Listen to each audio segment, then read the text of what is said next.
My girlfriend sent me to jail with one lie: I loved her more than my life. But when the truth finally surfaced, her entire world came crashing down. I'm a 21-year-old guy, and over the past month, my entire world has fallen apart.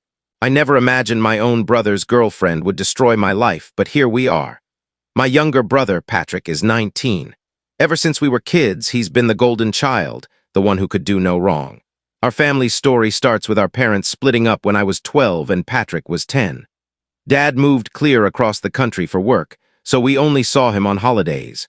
Mom, Rosa, who's 45 now, has worked herself to the bone ever since. She juggles 2 jobs, a nurse by day and an office cleaner by night, just to keep food on the table.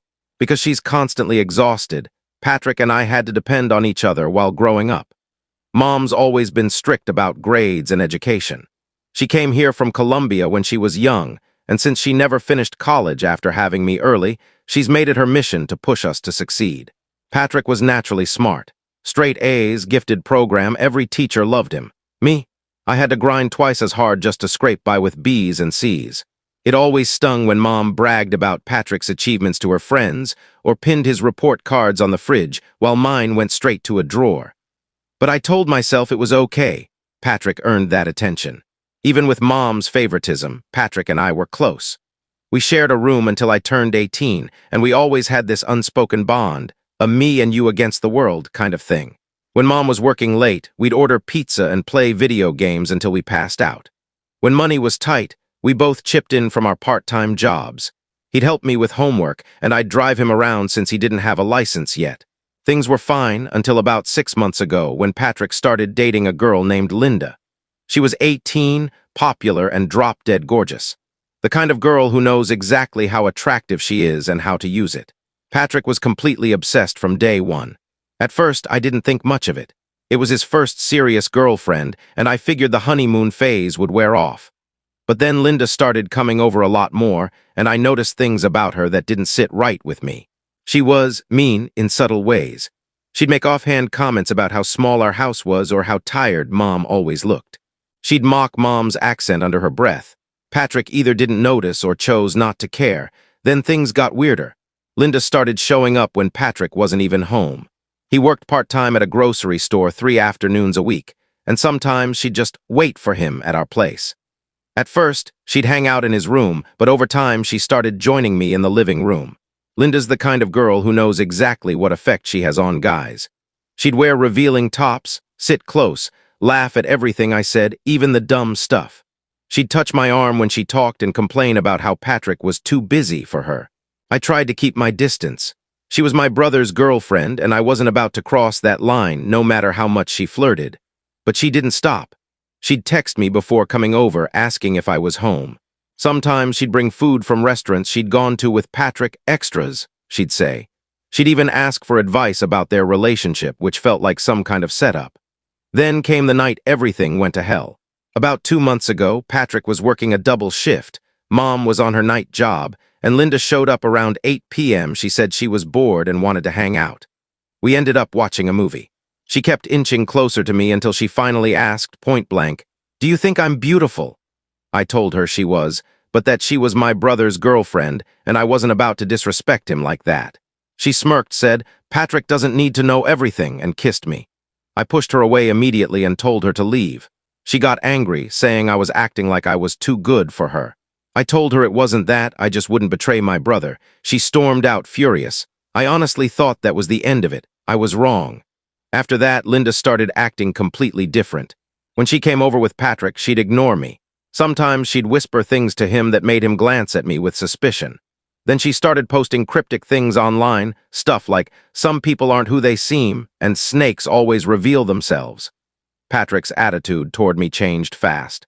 He got distant, stopped hanging out, barely spoke to me. Whenever I tried to ask what was wrong, he'd shut me down with one-word answers. Then came the day everything exploded. I was at work at the auto shop when my phone started blowing up. Texts from Mom, missed calls, and a string of angry messages from Patrick. Mom finally texted me, "Get home, now, the police are here." My stomach dropped. I rushed home to find 2 cop cars outside. Mom was crying on the porch, Patrick was standing beside her looking furious, and officers were walking out of the house holding plastic bags. One of them came up to me and asked for ID. Then he said the words that flipped my life upside down. "We received an anonymous tip that you've been dealing drugs from this address. We found marijuana and prescription pills in your room." I froze. I told them I didn't know anything about it, that I'd never seen those drugs in my life. But they didn't care. The drugs were exactly where the tip said they'd be, in a shoebox under my bed. They arrested me. At the station, they told me the caller said they'd bought drugs from me before.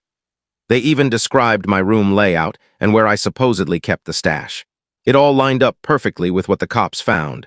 I kept saying I was innocent. I don't even smoke. I've always avoided that kind of stuff because I didn't want to risk my job, but it didn't matter. The evidence was damning. When I was finally released on bail, Mom and Patrick came to get me. Mom wouldn't even look at me. Patrick sat in the back seat, silent. When we got home, Mom told me I had 24 hours to pack up and leave. She said she couldn't have a criminal under her roof. I tried to explain, but she wouldn't listen. Then Patrick said the final blow, that Linda had warned him I'd been acting weird lately, that she thought I was using something. That's when it all clicked. Linda had been alone in the house plenty of times. She knew my room, my schedule, everything. I told Patrick she was setting me up, and he snapped. He said I was disgusting for trying to drag her name through the mud. Mom agreed with him. She said I was manipulating them, so I packed my stuff and left that night. Now I'm crashing on my friend Gavin's couch. The charges are still hanging over my head. I've spent everything I have on a lawyer. Mom won't answer my calls. Patrick blocked me, and Linda, she's still around. Gavin told me she's practically living at our house now, helping Mom, being supportive. Meanwhile, my life is in ruins. I might actually go to jail for something I didn't do. My name is trashed in our small town. I can't prove anything. I just know Linda's behind it, but knowing isn't enough, not when you have no evidence. I don't know whether to keep fighting or just disappear and start over somewhere else. Has anyone else ever been destroyed by someone like this? Someone toxic who ruins your life while everyone believes them. How do you even begin to prove the truth when you have nothing to show for it? I can't explain how surreal the next few weeks felt. I was sleeping on Gavin's couch. My savings were disappearing on lawyer fees, and every time my phone buzzed it could be another message from Mom telling me to stop bothering the family. My future felt like it was collapsing. Then out of nowhere, my phone rang. The number was unknown. I almost didn't pick up, but something in me answered. It was Linda. She didn't sound like the same girl who had swaggered around our house. Her voice was shaky, thin, like someone who hadn't slept in days. She said she wanted to talk, somewhere private. My instinct screamed not to meet her, but curiosity and the fact that I had nothing left to lose made me agree. We chose a 24-hour diner on the edge of town, the kind of place where nobody from our neighborhood would run into us. She was already there when I walked in, sitting in a far booth with untouched coffee. Up close, she looked wrecked. Messy hair, dark rings under her eyes, fingers that couldn't stop shaking. She didn't waste time. She told me everything. It turned out Patrick had proposed to her the night before. Not just a casual question, he wanted to lock everything down. Graduation, both families present, a plan to move in together after school. Linda said the idea terrified her. She admitted she had accepted Patrick because his smarts made her look desirable, but marriage and being trapped in our small life made her panic. That panic, she said, pushed her into a terrible, reckless decision. She stole pills from her mother's cabinet, bought marijuana from someone at school, and planted them in my room. Then she called the police anonymously because she wanted me gone. She wanted enough chaos that my family would be distracted and Patrick would rethink marrying her. She told me she lied to Patrick about me, that I'd been hitting on her or acting inappropriately, to make sure he wouldn't defend me when the police came. She confessed all of this in a voice that sounded like someone admitting to a monstrous thing and now wanting to vomit it out before it ate them alive. I listened, maybe more in shock than anger. Part of me wanted to scream at her, to remind her of how nearly everything I owned had been torn away. My home, my family's trust, my reputation. But another part of me realized this confession might finally be the key to undoing what she'd done.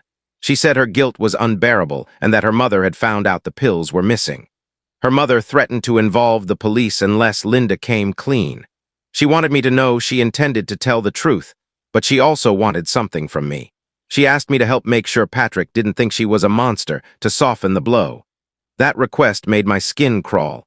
This was the girl who almost sent me to jail, and she wanted my help saving the life she nearly destroyed. I sat there and thought it through. If she really would go to the police and admit everything, it would clear my name. If I refused, she could change her mind, vanish, and I'd be back to square one. I told her I'd consider it, but only if she confessed to the detective who handled my case, and only if she would tell Mom and Patrick in person. I insisted on escorting her to the station myself. I didn't trust her to show up otherwise. The next morning, she was waiting outside her house with a small bag and hair a mess. On the drive to the station, she paced and asked how she should explain herself to Patrick. I said honestly that he might never forgive her. She replied that she couldn't live with the lie anymore. She went inside and spoke to the detective. She wrote and signed a full, sworn statement admitting she planted the marijuana and the prescription pills and that she had made the anonymous tip. The detective told us the charges against me would likely be dropped within days. After that, she agreed to meet my family with me. I called Mom and told her we needed to see her, and Mom, surprised but willing, said she'd listen. We pulled into the driveway with my stomach doing flip-flops. Mom and Patrick were already at the kitchen table when we walked in. Patrick's face had that hurt, closed-off look I'd seen before. Hurt, confusion, anger, and then blankness. Mom looked exhausted and bewildered. Linda told the story, the theft, the planting of drugs, the anonymous report. She explained why she said what she said about me. She cried and stuttered, and at times her voice sounded small and childlike, a far cry from the confident girl who'd once strutted into our living room. Patrick went through a rush of emotions. He listened, then flinched, then got angry, then seemed to retreat inward. I watched him process it all. Mom's face crumpled and she kept saying she couldn't believe it. When Linda finished, Patrick told her to leave and never contact him again. He looked betrayed and humiliated not just by her, but by the idea that he had been so easily fooled. Mom hugged me after the meeting and apologized, telling me I could come home. Patrick apologized too, though it was the kind of apology that came more from embarrassment than from genuine warmth. The official part followed soon after. The detective confirmed Linda's confession in writing, and the prosecutor dropped the case. My lawyer said they would dismiss the charges and that I should be cleared in a matter of days. There was talk about Linda's family possibly covering some of my legal fees, but that might take longer and wouldn't replace the months lost or the public shame I'd suffered. In the immediate aftermath, the relief was incredible. I was vindicated on paper. The system had corrected the injustice, or at least that's what I told myself to sleep. But clearing my name didn't magically fix everything else. Patrick stopped acting the way he used to. He was polite but distant, like he wanted to avoid being reminded of the humiliation he'd felt trusting Linda. Mom tried to return to normal, but there was a stiffness in the house now, small, awkward pauses, and an undercurrent of caution I hadn't felt before. I moved back in that weekend, but the house felt different. My bed was the same, the pizza boxes were the same, but the jokes and late-night gaming felt awkward. Patrick buried himself in schoolwork. Linda left town. Someone said she'd gone to live with relatives out of state.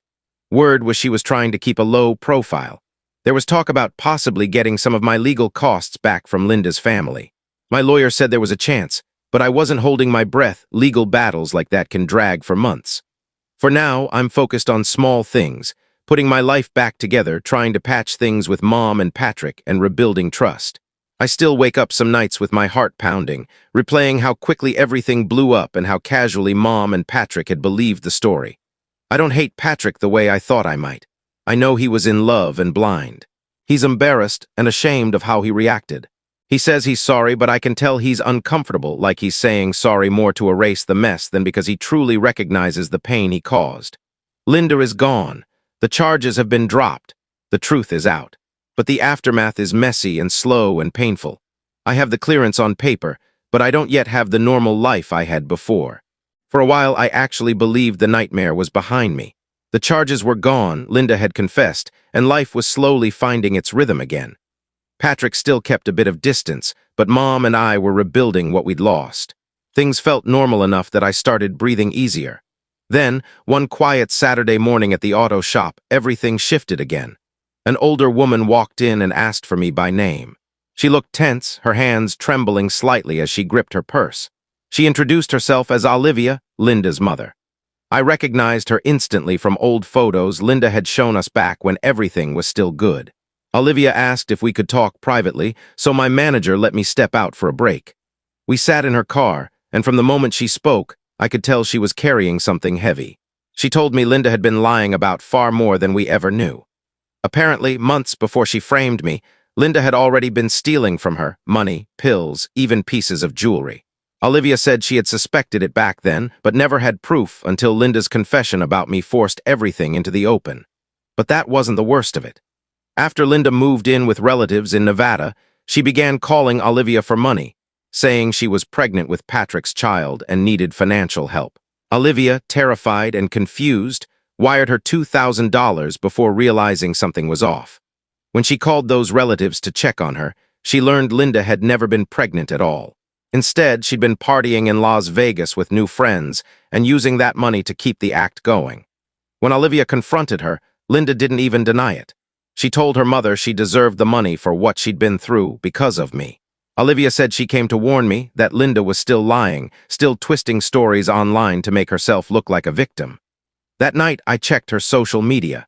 Sure enough, Olivia was right. Linda had turned the entire story upside down. She wrote long posts claiming I'd harassed her for months, made threats, and scared her into calling the police. She made herself out to be the brave survivor of a toxic situation. Hundreds of strangers were commenting, calling me names, saying I should be locked up. She even uploaded sad-looking photos of herself with captions about healing after trauma. I was stunned. I screenshotted everything and showed it to Patrick. He hadn't seen any of it. He deleted his social media after the breakup. When he finally saw those posts, his face went red with anger. He decided to call Linda right there in front of me on speaker. She picked up instantly. Her tone flipped from surprised to soft and emotional as soon as she realized it was him. She told Patrick she missed him, that leaving town was a mistake, that she still loved him. Patrick didn't play along. He asked her about the pregnancy she'd told her mother about. Linda's voice cracked. She claimed Olivia was lying, then said she had been pregnant but miscarried.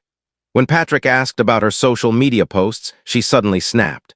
She said she had every right to tell her side of the story, that she was only warning other girls about me. Patrick called her delusional and told her to stop contacting us. She begged him not to hang up, said she'd delete everything if he just talked to her again. He hung up anyway, but by then the damage was spreading. Linda's posts got shared around town. People started whispering again.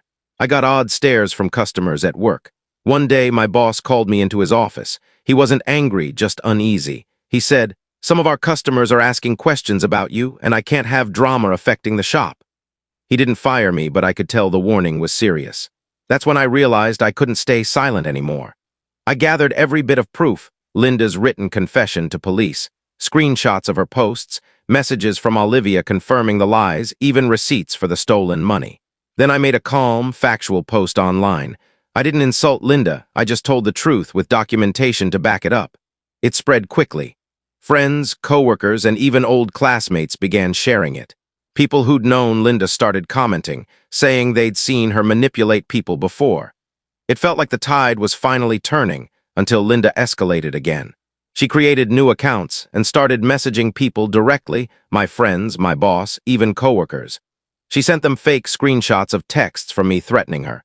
The screenshots were sloppy, weird fonts, random timestamps, phrases I'd never use, but they looked real enough to stir doubt. She even emailed one to my mother's office. Mom came home shaken and showed it to me. It looked like I was threatening Linda if she came back to town. I compared it to real texts on my phone. The formatting didn't match at all. Mom believed me, but she was terrified of how far Linda was willing to go. Patrick suggested we speak to a lawyer. We found one who specialized in online harassment and defamation. After reviewing everything, she told us we had a strong case. Within a week, the lawyer sent Linda a cease and desist letter, ordering her to delete the lies, stop contacting us, and never post about me again. Not long after, Linda's social media went private. No new posts, no responses. For the first time in months, it felt quiet. But peace never lasts long where Linda is involved. 2 weeks later, Olivia called me again, her voice trembling. She said Linda had vanished from Nevada after stealing cash and jewelry from her relatives. No one knew where she'd gone until that morning when Patrick called. Linda had shown up outside his campus building. She waited for him after class, shouting about how I had turned everyone against her. Patrick ignored her and walked away, but Linda pulled out her phone and started filming. In the video she posted later, she cut out everything she'd said, leaving only Patrick looking frustrated, telling her to go away. She captioned it, This is what harassment looks like. For a few hours, people online believed her again. Then other students who'd witnessed the scene started commenting, saying Linda was the aggressor, that she was yelling first. Someone even uploaded a second video from another angle showing the full context. That clip changed everything. It showed Linda screaming while Patrick tried to walk off. Her credibility was shattered for good. Later that night, Olivia found Linda hiding at a cheap motel near the edge of town.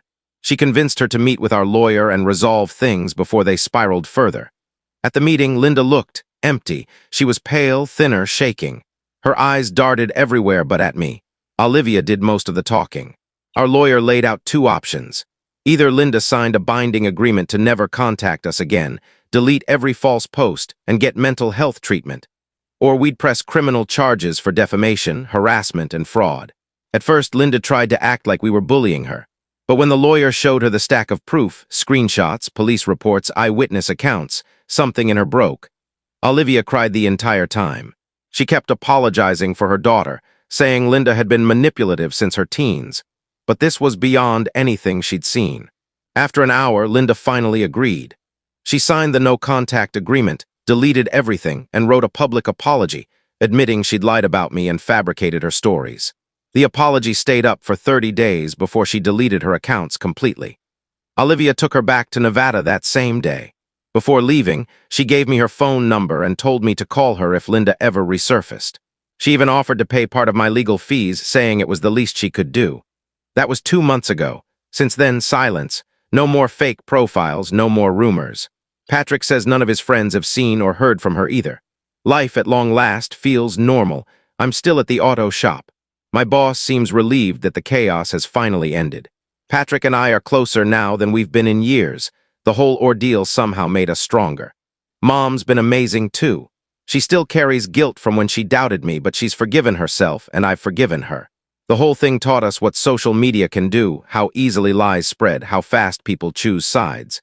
As for me, I've learned to read people better, to recognize manipulation early, to protect myself. Linda taught me that some people will destroy lives just to stay in control of their own lies. And maybe the hardest truth I learned? Sometimes the truth by itself isn't enough. Even after Linda confessed, she kept twisting reality until the world forced her to stop.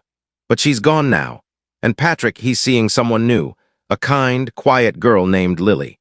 I met her last week, and for the first time in a long time, things finally feel okay. If you enjoyed this story, don't forget to leave a comment, hit subscribe, follow for more, and turn on the bell icon so you never miss the next one.